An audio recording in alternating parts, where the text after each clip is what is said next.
Hello dear friends, welcome back to our channel. അപ്പോൾ നമ്മൾ ഇന്ന് ചെയ്യാൻ പോയെന്ന് പറഞ്ഞു കഴിഞ്ഞാൽ, ഫസ്റ്റ് ഓഫ് ഓൾ എൻ്റെ അടുത്ത് നമ്മൾ ടൈം ടേബിൾ സെറ്റ് ചെയ്തില്ലായിരുന്നോ? ടൈം ടേബിൾ സെറ്റ് ചെയ്യുമ്പോഴത്തേക്കും കുറച്ച് പേര് ചോദിച്ചത് എങ്ങനെയാണ് പഠിക്കേണ്ടത്, ജെന്യുവനായിട്ടൊരു ഡൗട്ട് ഉണ്ടായിരുന്നു കേട്ടോ. അത് എങ്ങനെയാണ് പഠിക്കേണ്ടത് എനിക്ക് കറക്റ്റായിട്ട് മനസ്സിലായില്ല. അതുകൊണ്ട് തന്നെ ദിവസം 10 മണിക്കൂർ പഠിക്കണോ, അത് 12 മണിക്കൂർ പഠിക്കണോ, ടെസ്റ്റ് പേപ്പർ ചെയ്യാനാണോ ഇത്രയും സമയം എടുക്കുന്നത്, അങ്ങനെ ഒരുപാട് ഡൗട്ട്സ് ഉണ്ടായിരുന്നു. അപ്പോൾ ഞാൻ വിചാരിച്ചു അതിൻ്റെ ഒരു ക്ലാരിറ്റി, അല്ലെങ്കിൽ അതൊരു ക്ലാരിറ്റി ആക്കി തരാം എന്ന് വിചാരിച്ചേ. അപ്പോൾ നമുക്ക് അതിൻ്റെ ഒരു ക്ലാരിഫിക്കേഷനിലോട്ട് പോവാം.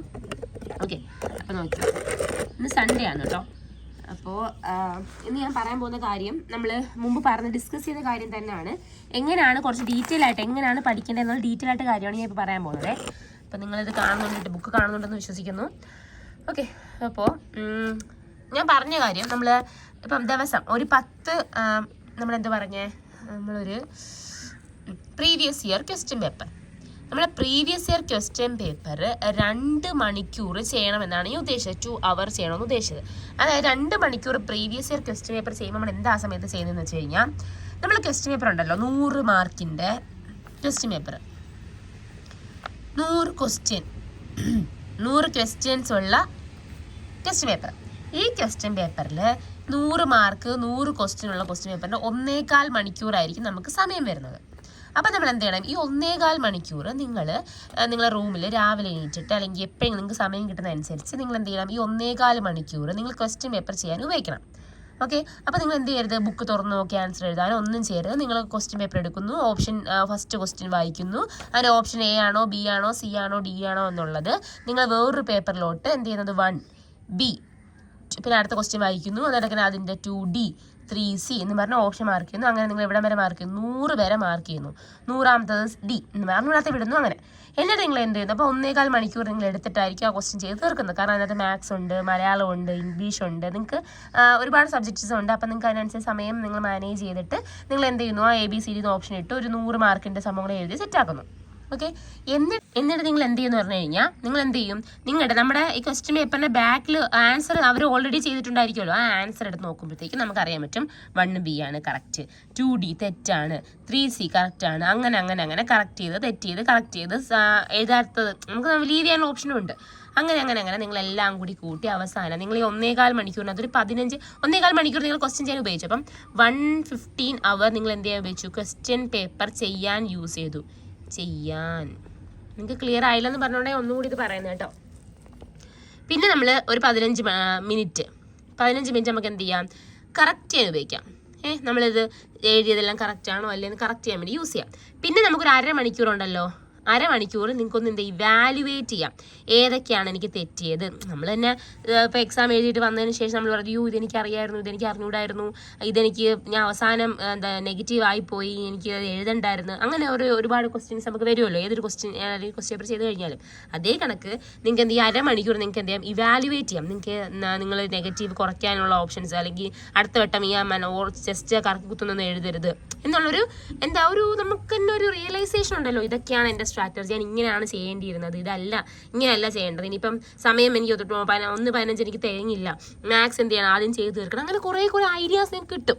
അത് കിട്ടണമെങ്കിൽ എന്ത് ചെയ്യണം, നിങ്ങൾ ഈ സാധനം ചെയ്യണം. മനസ്സിലായി? ഇതിനാണ് ഞാൻ 2 മണിക്കൂർ പറഞ്ഞത്. ഈ എല്ലാം കൂടി ചേർന്നിട്ടുള്ള 2 മണിക്കൂർ. നമ്മൾ പഠിക്കുമ്പോൾ നമ്മൾ എന്താ ചെയ്യുന്നത്, നമ്മൾ തിയറി പഠിക്കുന്നു. അതിൻ്റെ പ്രാക്ടിക്കലാണ് ക്വസ്റ്റ്യൻ പേപ്പർ. മനസ്സിലായോ? നമ്മൾ തിയറിയാണ് എന്ത് ചെയ്യുന്നത്, വായിച്ച് പഠിക്കുന്നു. അതിൻ്റെ പ്രാക്ടിക്കൽ, ഇത് നമ്മൾ പഠിച്ച സാധനം നമുക്ക് അപ്ലൈ ചെയ്യാൻ പറ്റുന്ന ഇവിടെ ഈ ക്വസ്റ്റ്യൻ പേപ്പറില്ല. അപ്പം നമ്മൾ ആപ്ലിക്കേഷൻ കൂടി ഉണ്ടെങ്കിലേ നമുക്കത് മനസ്സിൽ റീറ്റെയിൻ ചെയ്യത്തുള്ളൂ. നമ്മൾ പഠിച്ചതൊക്കെ എനിക്ക് എന്ത് ചെയ്യാൻ പറ്റുന്നുണ്ട്, എഴുതാൻ പറ്റുന്നുണ്ട്, അല്ലെങ്കിൽ എനിക്ക് മാർക്ക് കിട്ടുന്നുണ്ടെന്ന് തോന്നുള്ളൂ. അതിനാണ് ഈ ക്വസ്റ്റ്യൻ പേപ്പർ ചെയ്യണമെന്ന് പറഞ്ഞത്. ക്ലിയർ ആയോ? ഇനി എല്ലാ ദിവസവും ക്വസ്റ്റ്യൻ പേപ്പർ ചെയ്യണ്ട. എല്ലാ ദിവസവും സെക്കൻഡ് പോയിന്റ് ആണ്, എല്ലാ ദിവസവും ഫസ്റ്റ് പോയിന്റ് ഇങ്ങനെ 2 മണിക്കൂർ ഇങ്ങനെയാണ് നമ്മൾ ഡിവൈഡ് ചെയ്യുന്നത്. സെക്കൻഡ് പോയിന്റ്, എല്ലാ ദിവസവും എന്ത് ചെയ്യണ്ട, ക്വസ്റ്റ്യൻ പേപ്പർ ചെയ്യണ്ട.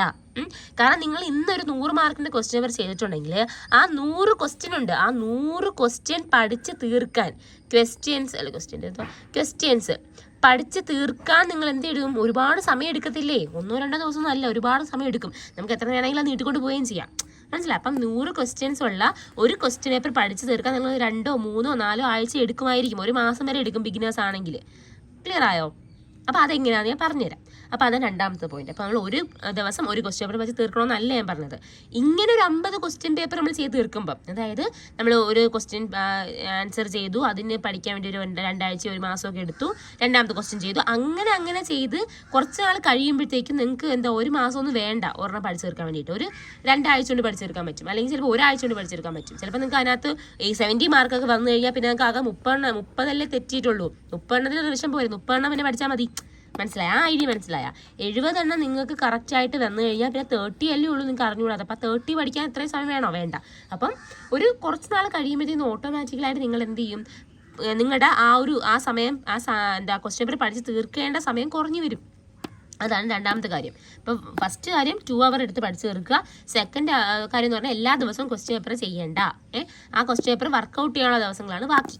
അപ്പോൾ 2 മണിക്കൂറിൻ്റെ കാര്യം മനസ്സിലായേ? അപ്പോൾ എല്ലാ ദിവസവും 2 മണിക്കൂർ ഇവിടെ തന്നെ കൊടുക്കണമെന്നില്ല. അടുത്ത ദിവസം ആകുമ്പോൾ ഈ 2 മണിക്കൂർ നമുക്ക് എക്സ്ട്രാ കയ്യിലിരുന്ന് അത് നമുക്ക് വേറെ ഏതെങ്കിലും സബ്ജക്റ്റ് പഠിക്കാം. ക്ലിയർ ആയോ? ഇനി ബാക്കിയുള്ള മണിക്കൂർ 10 മണിക്കൂർ എന്ന് വെച്ചോ. ഞാൻ പറഞ്ഞു എല്ലാ സബ്ജക്റ്റും പഠിക്കണം എന്ന് പറഞ്ഞു. എല്ലാ സബ്ജക്റ്റും പഠിക്കാൻ സമയം കിട്ടും. അതെങ്ങനെയാണെന്ന് വെച്ച് കഴിഞ്ഞാൽ ഇപ്പം നിങ്ങൾ ഫസ്റ്റ് നിങ്ങൾ എടുത്തപ്പോഴത്തേക്ക് നിങ്ങൾക്ക് കോൺസ്റ്റിറ്റ്യൂഷനിൽ ഒരു ക്വസ്റ്റ്യൻ കണ്ടു. കോൺസ്റ്റിറ്റ്യൂഷനിലെ ക്വസ്റ്റ്യനായി ക്വസ്റ്റ്യൻ പേപ്പറിൽ കണ്ടത്. അപ്പം നിങ്ങൾക്ക് എന്ത് ചെയ്യാം, ആ ടോപ്പിക്ക് എടുത്ത് പ്രിയാമ്പിൾ എന്ന ടോപ്പിക്കാന്ന് വെച്ചോ. പ്രിയാമ്പിൾ എന്ന ടോപ്പിക്ക് നമുക്ക് എടുത്തിട്ട് പഠിക്കാം. ക്ലിയർ ആയാ? പ്രിയാമ്പിളിൻ്റെ ടോപ്പിക്ക് പഠിച്ച് തീരുമ്പോഴത്തേക്കും നിങ്ങൾക്ക് പ്രിയാമ്പിളിനെ കുറിച്ച് ഐഡിയ കിട്ടും. അപ്പോൾ 1 മണിക്കൂർ പെട്ടെന്ന് തീരും. കോൺസ്റ്റിറ്റ്യൂഷൻ പഠിച്ച് നമ്മൾ 1 മണിക്കൂർ തീർന്നു. പിന്നെ നിങ്ങൾക്ക് സയൻസിൽ നിന്ന് ഒരു ക്വസ്റ്റ്യൻ ഉണ്ടായിരുന്നു. സയൻസിന് ഇപ്പം ബ്ലഡിൻ്റെ എന്തെങ്കിലും സംഭവം ചോദിച്ചിട്ടുള്ള ഒരു ക്വസ്റ്റ്യൻ ആയിരുന്നു. അപ്പം ബ്ലഡ് റിലേറ്റ് ചെയ്ത ബ്ലഡിൻ്റെ ഗ്രൂപ്പും ബ്ലഡിൻ്റെ അതുപോലെ ബന്ധപ്പെട്ട ഡിസീസുകളും കാര്യങ്ങളൊക്കെ സയൻസിൽ നിന്ന് ബയോളജിക്കകത്ത് പഠിക്കുമ്പോൾ ബ്ലഡിൻ്റെ കുറേ കാര്യങ്ങൾ അങ്ങനെ തീരും. അപ്പോൾ അവിടെ ഒരു 1 മണിക്കൂറായി. അപ്പോൾ നിങ്ങൾ സയൻസ് കംപ്ലീറ്റ് ചെയ്ത് കോൺസ്റ്റിറ്റ്യൂഷൻ കംപ്ലീറ്റ് ചെയ്ത് എക്കണോമിക്സിൻ്റെ ക്വസ്റ്റ്യൻ കാണും, ഹിസ്റ്ററി ക്വസ്റ്റ്യൻ കാണും, ജോഗ്രഫി ക്വസ്റ്റ്യൻ കാണും, മാത്സിൻ്റെ കാണും. മാത്സ് നിങ്ങൾക്ക് ഇപ്പം നിങ്ങൾ സെലക്ട് ചെയ്ത ക്വസ്റ്റ്യൻ അനുസരിച്ചിരിക്കും. മാത്സിൻ്റെ 10 ക്വസ്റ്റ്യൻ അവർ ചോദിച്ചിട്ടുണ്ടെങ്കിൽ നിങ്ങൾക്ക് അതിനകത്ത് ഒരെണ്ണം സെലക്ട് ചെയ്യാം. നിങ്ങൾ ചോദിച്ചത് എന്താ, ദിശാവബോധം, ഡയറക്ഷൻ, അതാണ് നിങ്ങളുടെ ടോപ്പിക് എന്ന് വെച്ചു. അപ്പം നിങ്ങൾ ഡയറക്ഷനോട് ബന്ധപ്പെട്ട നിങ്ങൾ റാങ്ക് ഫയലിനകത്തുള്ള ഏതെങ്കിലും അല്ലെങ്കിൽ യൂട്യൂബ് വീഡിയോ ആണ് നോക്കുമ്പോഴത്തേക്കും ഡയറക്ഷനോട് ബന്ധപ്പെട്ട 1 മണിക്കൂർ നിങ്ങൾക്ക് എന്ത് പഠിക്കാം, കുറേ ക്വസ്റ്റ്യൻസ് ചെയ്യാം. അപ്പോൾ 1 മണിക്കൂർ പോകും. അങ്ങനെ പഠിക്കുമ്പോഴത്തേക്കും നമുക്ക് മടുക്കത്തില്ല. ക്ലിയറോ? ചില കുട്ടികൾ, ഞാനും ചെയ്തിട്ടുള്ള കാര്യം തന്നെ, നമ്മൾ സാധാരണ പഠിക്കുന്ന റാങ്ക് ഫയൽ എടുത്തിട്ട് നമ്മൾ ഇന്ന് 1 തൊട്ട് 10 വരെയുള്ള പേജ്, നാളെ 10 തൊട്ട് 20, അത് നല്ല ഐഡിയ ആണ്. പക്ഷേ ഇത് കുറച്ചും കൂടി നമുക്ക് എന്ത് ചെയ്യാൻ പറ്റും, നമുക്ക് ബോറടിക്കാതെ പഠിക്കാൻ പറ്റും കേട്ടോ. അതും നിങ്ങൾ ഇംപ്ലിമെൻറ്റ് ചെയ്യണം. എൻ്റെ ഒരു സ്ട്രാറ്റജിയാണ് ഈ പറഞ്ഞത്. നിങ്ങൾ എന്ത് ചെയ്യരുത്, ഇത് ഇങ്ങനെ തന്നെ പഠിക്കണം, അങ്ങനെയല്ല. നമുക്ക് വേണമെങ്കിൽ അതും ട്രൈ ചെയ്യാം. അപ്പോൾ നമ്മൾ 1 മാസത്തേക്ക് നിങ്ങൾ ഇങ്ങനെ പഠിച്ച് നിങ്ങൾക്ക് ഇനിയും എന്ത് ചെയ്യണം, നമുക്ക് കോൺസ്റ്റിറ്റ്യൂഷനിലെ നമ്മുടെ റാങ്ക് ഫയലിലെ കോൺസ്റ്റിറ്റ്യൂഷൻ കംപ്ലീറ്റ് ആക്കണം, അങ്ങനെ പഠിക്കാം. അപ്പം നിങ്ങൾ പഠിക്കുക എന്നുള്ളതേ ഉള്ളൂ മെയിൻ. അല്ല ഇങ്ങനെ തന്നെ പഠിക്കണം, ഇങ്ങനെ പഠിച്ചാലേ കിട്ടും, അങ്ങനെയൊന്നുമില്ല. പഠിച്ചുകൊണ്ടിരിക്കുക എന്നുള്ളതാണ് സംഭവം. ക്ലിയർ ആയോ? അപ്പോൾ ഇതാണ് പഠിക്കേണ്ട രീതി. അപ്പം നമ്മൾ 10 മണിക്കൂർ ഇവിടെ പഠിച്ചേ, പിന്നെ നമുക്ക് നമ്മൾ 2 മണിക്കൂർ എക്സ്ട്രാ നമുക്ക് കിട്ടും. കാരണം നമ്മൾ എല്ലാ ദിവസവും ക്വസ്റ്റ്യൻ പേപ്പർ ചെയ്യുന്നില്ലല്ലോ. അപ്പോൾ ആ 1 മണിക്കൂർ നിങ്ങൾക്ക് വേണമെങ്കിൽ എന്ത് ചെയ്യാം, നിങ്ങൾക്ക് എന്തെങ്കിലും വീഡിയോസ് വേണമെങ്കിൽ കാണാം, അല്ലെങ്കിൽ നിങ്ങൾക്ക് വീക്കായിട്ടുള്ള ഏരിയയിൽ കോൺസെൻട്രേറ്റ് ചെയ്യാം. 2 hours നിങ്ങൾക്ക് വീക്കായിട്ടുള്ള ഏരിയ നിങ്ങൾക്ക് കോൺസെൻട്രേറ്റ് ചെയ്യാം. വീക്ക് ഏരിയ കോൺസെൻട്രേറ്റ് ചെയ്ത് 2 മണിക്കൂർ നമുക്ക് എന്താ വീക്ക് ഏരിയ പഠിക്കാം. ക്ലിയർ ആയോ? ഇതാണ് ഞാൻ ഉദ്ദേശിച്ചത്. ഓക്കെ. അപ്പം നിങ്ങൾക്ക് എല്ലാ ദിവസവും എല്ലാ സബ്ജക്റ്റും പഠിക്കാൻ പറ്റും. അതല്ല, ചില ആൾക്കാർക്ക് അതെന്താ പ്രശ്നം എന്നറിയാമോ, നമ്മളിപ്പോൾ ഹിസ്റ്ററി ഇതിൻ്റെ ഒരു റിവിഷൻ്റെ മെത്തേഡ് ഞാൻ കൂടി പറയാം. ഇതിൻ്റെ റിവിഷൻ്റെ കാര്യം കൂടി ഞാൻ പറയാം. റിവിഷൻ്റെ കാര്യം ശ്രദ്ധിച്ചോ.